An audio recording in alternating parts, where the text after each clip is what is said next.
Partai Demokrat milik keluarganya Pak SBY dikudeta. Inilah judul berita yang menarik yang minggu kemarin beredar yang ternyata ada dua sisi melihatnya. Yang pertama, melaporkan bahwa seorang pejabat negara ingin mencaplok Partai Demokrat sebagai kendaraannya di tahun 2024. Dia dikatakan mempengaruhi mayoritas petinggi partai. Satu-satu petinggi Partai Demokrat disambanginya untuk mengatur strategi mengimpeach sang mayor. Lalu di satu sisi mengatakan, oh tidak, saya pejabat negara tidak pernah tutup pintu. Semua welcome, termasuk para pejabat petinggi Partai Demokrat yang ingin mengimpeach sang mayor. Jadi gerakan pemakzulan adalah usulan internal Partai Demokrat yang meminta saya menjadi penengah, menjadi pemimpin baru. Jadi ada dua versi. Yang satu sang jenderal yang ingin mencaplok untuk kendaraan 2024. Yang satu lagi info bahwa orang dalam Partai Demokrat lah yang ingin menyelamatkan Partai Demokrat perlu pemimpin baru. Bukan mayor tapi jenderal. Oke, kita coba sambungkan dengan cara bernegara yang ada dalam kepemimpinan di dalam sebuah negara. Kita buka sejarah sedikit.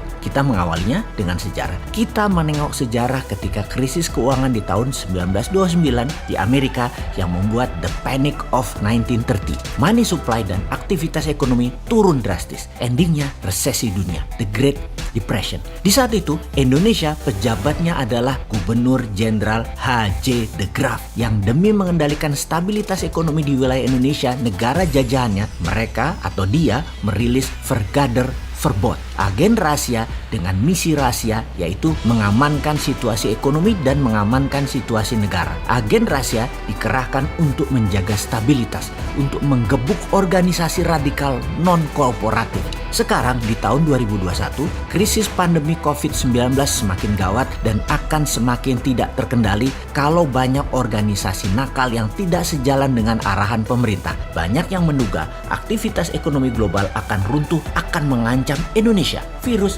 mengakibatkan krisis multidimensi. Negara liberal demokrasi akan remuk, korban semakin banyak. Solusi the Panic of 1930 adalah Vergader Verbod, adalah sentralisme. Sama seperti halnya yang dilakukan oleh Tiongkok dalam protokol melawan COVID dan bisa jatuhnya ekonomi kalau tidak bisa dikelola dengan baik, adalah sentralisasi kekuatan terpusat solusinya. Alibaba dan Jack Ma aja disikat kok, apalagi Partai Demokrat. Beda negara. Pemerintah Indonesia agaknya mengadopsi metode sentralisasi ini. Omnibus Law dan Pilkada 2024 bisa dikatakan solusi tepat adalah solusi sentralisasi. Dan hal ini bisa difahami, sangat bisa dimengerti. Tahun 2022 ini tahun momentum yang penting. Bangkit dan hancurnya pemerintah ditentukan di situ. Tidak diadakan pilkada dan semua wilayah yang hampir 250 kabupaten kota hingga tahun 2023 akan menggunakan PLT, kepala daerahnya. Adalah cara untuk membangun struktur sentralisasi, memudahkan negara merespon krisis pandemik dan paniknya ekonomi. Sentralisasi eksekutif dibarengi konsolidasi legislatif, DPR harus seirama dengan pemerintah. Karena sejak awal COVID hingga saat ini pemerintah sedang menghadapi bahaya besar jika tidak bisa mengendalikannya. Karena itu setelah FPI maka Partai Demokrat dianggap berpotensi tidak nurut. Terbelah dua saat ini Partai Demokrat tersebut. Ada yang dianggap membangkang setengah kader Partai Demokrat, dalam hal ini yang dikategorikan elemen non-korporatif di bawah mayor. Yang lainnya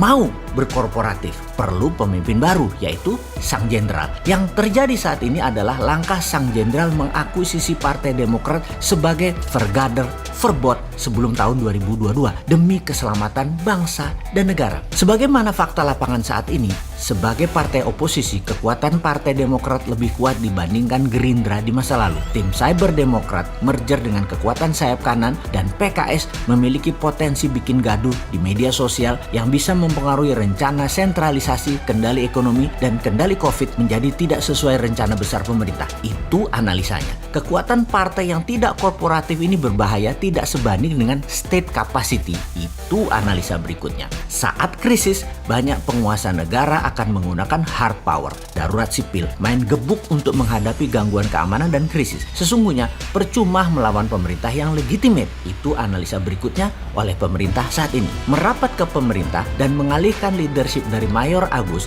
kepada Jenderal Muldoko adalah sikap yang cerdas. Itu pun adalah pendapat strategi bernegara sentralisasi. Kaum Sontoloyo bagaimana posisinya? Dalam strategi bernegara, Bosman selalu menyikapi dengan penuh pelajaran seperti informasi kali ini. Karena semuanya niatnya baik, mungkin caranya yang kurang berkenan dari satu sisi. Dan apapun itu sebagai pemerhati cara bernegara, tugas kita sederhana, yaitu memintarkan rakyat agar paham bernegara untuk dapat mengambil sikap yang terbaik. Salam NKRI garis lurus.